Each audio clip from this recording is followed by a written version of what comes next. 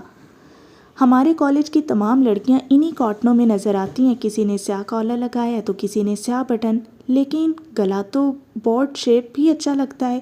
شینی نے استری کا بٹن بند کرتے ہوئے کہا۔ لیلا نے اپنی زرد قمیض کے پاس بیٹھ کر وثوق سے کہا، اور آستینیں چھوٹی ہی بھلی معلوم ہوتی ہیں۔ ان دونوں سے ذرا پرے دیوان پر زرکا خاموش بیٹھی تھی، اس کے سامنے کے سارے کپڑے گڈمڈ دھرے تھے، کھلی کھڑکی میں سے سمندری ہوا کے تیز جھونکے آ رہے تھے اور کھڑکی میں لٹکے ہوئے گلناری رنگ کے لمبے لمبے پردے ادھر ادھر لہرا رہے تھے۔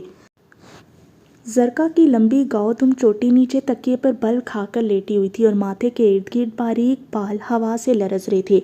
اس کے گھٹنے تلے معظم کا تار دبا تھا جس میں اس کے آنے کی اطلاع درج تھی، اور وہ اس تار کو بڑی ترکیب سے اماں کے کمرے میں سے کھسکا کر لائی تھی، اور اب گھٹنے تلے پڑے ہوئے اس تار کا اسے یوں محسوس ہو رہا تھا جیسے کسی کا دھڑکتا ہوا دل اس کی ران تلے آ گیا ہو۔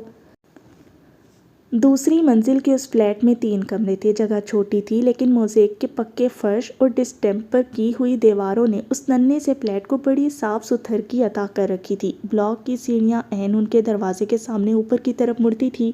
سیڑھیوں کا دروازہ کھلتا تو ڈرائنگ روم نظر آتا، اسی میں ایک جانب کھانے کی بڑی میز اور نازک نازک ٹانگوں والی 6 کرسیاں پڑی تھیں۔ ایک طرف چمکتی پالش والا 3 تختوں والا سائیڈ بورڈ تھا جس پر برتنوں کی جگہ اماں جان کا پاندان، ان کی سلائی کی ٹوکری اور گھریلو حساب کی کاپی دھری رہتی تھی۔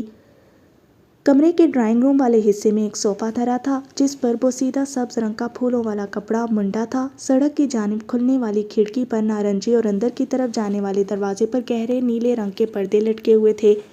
گلدانوں میں پلاسٹک اور کاغذ کے مصنوعی پھول آراستہ تھے۔ کھڑکی کے سامنے بڑا سا دیوان تھا جس پر گہرے سبز رنگ کا غلاف چڑھا تھا اور اوپر ہر رنگ کے چھوٹے بڑے تکیے بے ترتیبی سے دھرے تھے۔ سارا گھر لڑکیوں سمیت ٹیکنی کلر کا تھا۔ اس ڈرائنگ روم میں اندر کی طرف دروازے کھلتے تھے۔ جس کمرے میں لیلا، شیری اور زرکا رہتی تھیں اس کی کھڑکی سڑک کی جانب کھلتی تھی۔ ساتھ والے کمرے میں اماں، ککو اور گڈی رہتی تھیں۔ یہ کمرہ قدرے بڑا تھا لیکن اس میں کوئی کھڑکی نہیں تھی جو سڑک کی جانب کھلتی ہو، اسی لیے رانی اور ککو کو ہمیشہ فلیٹ سے اتر کر سڑک پر کھیلنا پڑتا۔ اماں جی کے کمرے کے سامنے چھوٹا سا برآمدہ اور پھر صحن تھا جس کے سامنے دائیں جانب باورچی خانہ اور بائیں طرف اسٹور اور غسل خانہ تھا۔ باورچی خانے کے ساتھ دوسرے فلیٹ سے علیحدہ کرنے والی کچیوں کی پارٹیشن تھی۔ اس دیوار کے 2-3 تختے بالکل ڈھیلے تھے اور ذرا سا دھکا لگنے پر اکھڑ جایا کرتے۔ لیلا اکثر کہیں سے ڈھونڈ کر ہتھوڑی لاتی، 1.5 انچ کے کیل منگوائے جاتے اور اکھڑے ہوئے تختوں کو جوڑا جاتا۔ عین سامنے اونچی دیوار تھی جس کے ساتھ ساتھ متوازی وہ تار بندی تھی جس پر دن بھر سمندری ہوائیں گیلے کپڑے اڑاتی رہتی۔ اسٹور کی ایک خوبی یہ بھی تھی کہ اس میں جب کبھی ضرورت پڑتی ایک آدھ چارپائی بھی ڈال دی جاتی، اور یہ ضرورت عام طور پر زرکا کو ہی پیش آتی۔ اس کی دونوں چھوٹی بہنیں جب اتنی باتیں کرتی کہ اس کے سر میں درد ہونے لگتا تو وہ چپکے سے اپنا چھوٹا سا ٹیچی اٹھاتی اور خاموشی سے اسٹور کی راہ لیتی۔ ٹیچی اٹھانا اس کے لیے ضروری تھا کہ اس میں معظم کے خطوط تھے۔ گو لیلا اور شیری ان خطوط سے واقف تھیں لیکن پھر بھی وہ انہیں ان کی دستبرد سے محفوظ رکھنا چاہتی تھی۔ اسٹور میں دیواروں کے ساتھ ساتھ لنٹل کی 2 سلیں لگی ہوئی تھیں، ان پر گھر بھر کے صندوق رکھے تھے، لکڑی کے صندوق، چمڑے کے یخدان، فائبر کے سوٹ کیس اور بید کے مستطیل باکس۔ ان کے درمیان اتنی کھلی جگہ تھی جہاں زرکا اپنی چھوٹی سی چارپائی بچھا کر لیٹ سکتی تھی۔ یہاں چارپائی پر لیٹ کر 20 واٹ کے مدھم بلب میں معظم کے خط پڑھ کر اسے عجب طرح کا سکون ملتا۔ اسے لگتا جیسے مجو دنیا کے تمام مردوں سے مختلف ہے۔ وہ گوشت پوست کا بنا ہوا مرد نہیں، ہجر کا ایک شعر خیام کی ایک ربائی ہے، ایک حسین پھول ہے جو لمس سے ہمیشہ مرجھا جایا کرتا ہے۔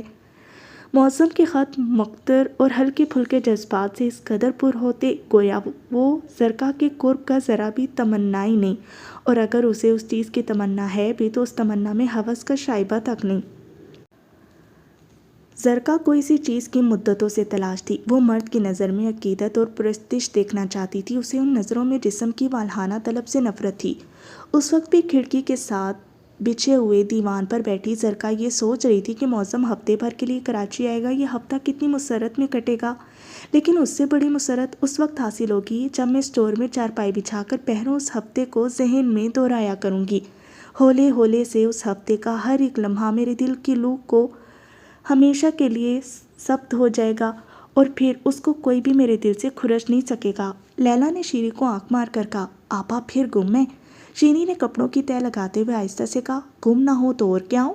لیلا اس کے قریب آ کر نیچی تپائی پر بیٹھ گئی اور بولی، جانتی ہو کیا سوچ رہی ہیں؟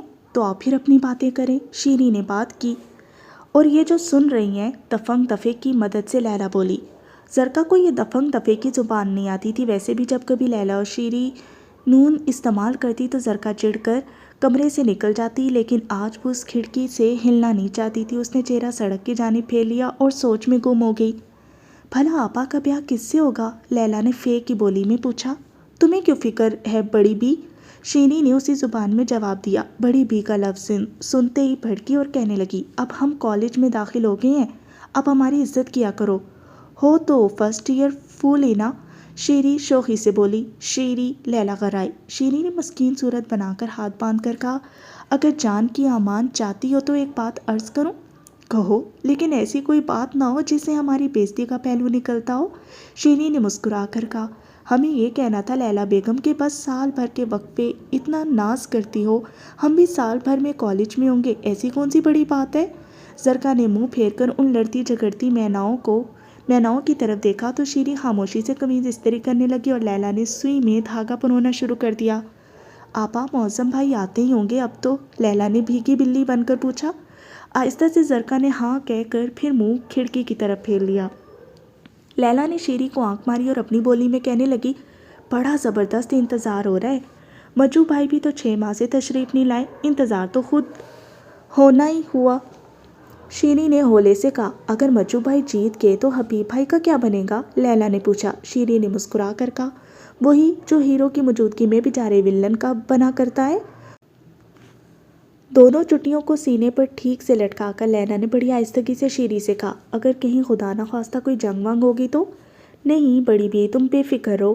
پھر وہی بڑی بی ہوگی تو۔ سڑک پر آنے والی پیلی ٹیکسی جب موڑ کاٹ کر پہلے بلاک پر رکی تو زرکا جلدی سے دیوان پر سے اٹھی اور کھڑکی کے سامنے کھڑی ہو گئی، اور معظم کا تار دیوان پر ٹنگ دھڑنگ بچے کی طرح سوتا رہ گیا۔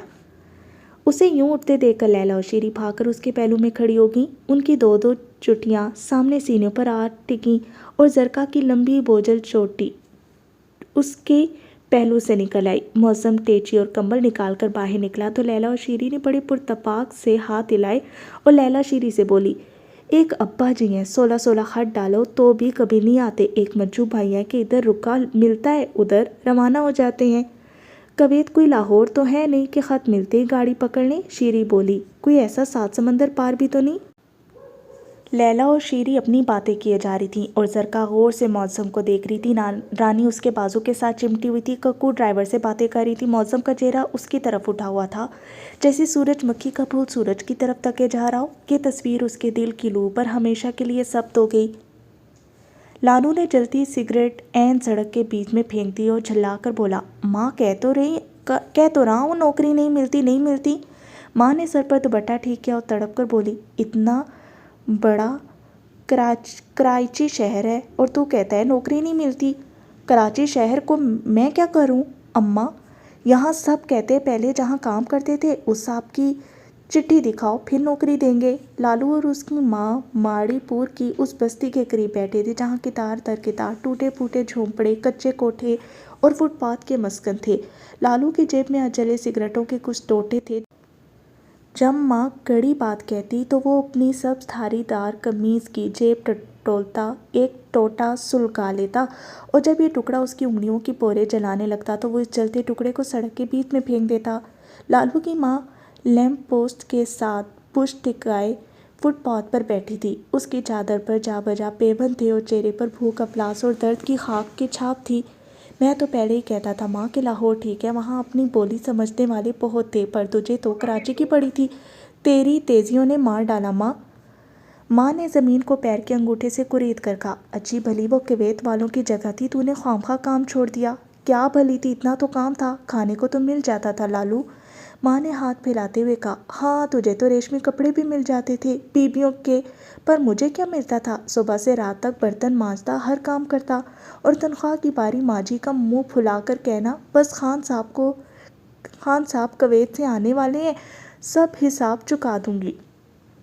ماں چلائی بیٹھی تھی، پپھر کر بولی، تو کیا برا کرتی تھی؟ تجھے پیسے ملتے تو منڈ وہ دے کر برباد کر دیتا، ان کے پاس رقم اکٹھی ہو رہی تھی، ہونے دیتا۔ لالو کو بھی غصہ آ رہا تھا، وہ اٹھتے ہوئے بولا، ماں کمائی میں کرتا ہوں کہ تو ہی کرتا ہے بیٹا، تو ہی۔ اگر میں اس ٹانگ سے معذور نہ ہوتی تو تجھے کبھی میں تکلیف نہ دیتی، جب تک انہوں نے ساتھ دیا میں نے تیری خدمت کی بیٹا۔ تو بول اب تو کیا چاہتی ہے ماں؟ لالو کی ماں بولی، تو بیگم صاحبہ سے معافی کیوں نہیں مانگ لیتا لالو؟ بستی کی طرف جاتے ہوئے لالو کہنے لگا، ماں تم مجھے 10 لاکھ روپیہ دو تو بھی معافی نہ مانگو۔ ماں نے بڑبڑاتے ہوئے اپنے آپ سے کہا، ہاں تو بھلا کیوں معافی مانگنے لگا؟ تجھے تو بالوں میں ڈالنے کو خوشبودار تیل مل جاتا ہے، بس میں بیٹھ کر سیر کرنے کو پیسہ مل جاتا ہے، ہوٹلوں میں کھانے کو روٹی مل جاتی ہے، بھلا تو کیوں معافی مانگنے لگا؟ لالو واپس آ کر ماں کے قریب کھڑا ہو گیا اور قہر بھری نظروں سے اسے دیکھ کر بولا، ماں تو میری ہر بات کو کیوں ٹوکتی ہے؟ یہ کیا کام ہے کہ میں تجھے گلے کا تعویذ بنائے ہر طرف لیے پھرتا ہوں؟ تجھے تو لڑنے جھگڑنے سے کبھی فرصت ہی نہیں ملتی، جی تو چاہتا ہے تجھے سمندر میں دھکا دے کر ہمیشہ کے لیے آزاد ہو جاؤں۔ ماں رونے لگی اور گھٹنے پر سر رکھ کر بولی، تو دھکا دے کیوں نہیں دیتا؟ میں کون سی سکھ کی سیج پر پڑی ہوں، دن پورے کر رہی ہوں، تو مجھے بیگم صاحبہ کے گھر ہی رہنے دیتا تو یہ زندگی کے 4 دن تو آرام سے کٹ جاتے۔ اب چلی جاؤں ان کے پاس، تجھے منع کس نے کیا ہے؟ لالو غرایا، تو چلے تو میں بھی چلوں لالو، میری کیا شرط ہے؟ وہ تیری ایسی سگی ہیں، تجھے کیوں دھکے دیں گی؟ کیا منہ لے کر جاؤں؟ ہر بار جب جاتی ہوں وہ 10-20 کی مدد کر دیتی ہیں، کوئی حد ہوتی ہے خیرات مانگنے کی۔ لالو کا اوپر والا ہونٹ اور اوپر کی طرف اٹھا اور اس نے آہستہ سے کہا، ایک بات بتاؤں ماں؟ پر امید آنکھوں سے ماں نے اس کی طرف دیکھتے ہوئے پوچھا، ہاں بتاؤ۔ ماں کلپٹن کے کنارے گھونکے اور سپیوں والوں کے تختے لگے ہیں، تو بھی وہاں بیٹھ جا، بڑا مسافر اترتا ہے وہاں۔ تو میں وہاں بیٹھ کر کیا کروں رے؟ انہیں دعائیں دیا کرنا، وہ تیری جھولی بھرا کریں گے، لالو بولا۔ ماں نے منہ پرے کر کے تھوکا اور گالیاں بکتی ہوئی بولی، جا بے حرام زادے، اپنی رون پر جا، تیری منزل کھوٹی ہوتی ہے، کیوں مجھ دکھیاری کے ساتھ مسخری کر رہا ہے؟ ان آنکھوں نے اچھے دن دیکھے ہیں، تیری طرح بغیرتی نہیں کی۔ اگر آج تیرا باپ زندہ ہوتا لالو تو اس نے گھٹنے پر سر رکھ دیا اور پھر اس کے چہرے پر پھیلی ہوئی لکیروں میں آنسوں کی چھوٹی چھوٹی ندیاں رواں ہو گئیں۔ ماڑی پور سے آنے والی بس رکی تو لالو بھاگ کر پیچھے دروازے سے اس پر سوار ہو گیا۔ پچھلی لمبی سیٹ کے آخری کونے پر اس کا دوست پھتو بیٹھا تھا۔ لالو کو سوار ہوتے دیکھ کر اس نے بائیں آنکھ ماری اور زور سے کہا، کیوں شاہ جی، ہماری ٹکٹ بھی آپ ہی لیں گے نا؟ لالو نے اندر والی جیب میں سے سرخ ریشمی رومال نکالا اور نقدی پر نظر ڈالتے ہوئے نعرہ لگایا، ہم ہی لیں گے پیارے، تو فکر کیوں کرتا ہے؟ آج ہفتہ ہے، کل خدا نے چاہا تو سنڈے لگے گا، بے فکر رہ۔ حبیب صاحب پھر سائیکل رکشے پر تشریف لائے تھے۔ جب رکشہ فلیٹ کے سامنے کھڑی ہوئی تو ککو اور رانی سڑک کے کنارے کھڑی اپنی ایک سہیلی سے باتیں کر رہی تھیں۔ انہیں دیکھتے ہی ککو بھاگ کر ان کے پاس آ کھڑی ہوئی اور جلدی سے بولی، بھائی جان آپ بہت دیر سے آئے ہیں، پتہ ہے 10 بج گئے ہیں؟ آج ہم نے اتوار منایا تھا ککو، خوب سوتے رہے۔ ککو نے حریص بن کر کہا، آپ نے تو کل وعدہ کیا تھا کہ آج کلپٹن لے چلیں گے۔ ہاں لے چلیں گے، لیکن ایک شرط پر۔ حبیب نے ککو کے کندھے پر ہاتھ رکھ کر کہا، شرط؟ کیسی شرط؟ اگر تمہاری آپا بھی چلے تو؟ حبیب نے آہستہ سے کہا، وہ تو چلیں گی ہی۔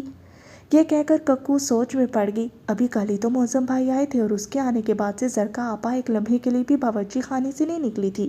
لیلا اور شیری کے تو مزے ہو گئے تھے، آرام سے صحن کے پرانے تخت پر بیٹھی مجھو بھائی کے ساتھ ٹکے ٹکے کی باتیں کر رہی تھیں۔ لالو کے جانے کے بعد سارا کام ان دونوں کو ہی کرنا پڑتا تھا۔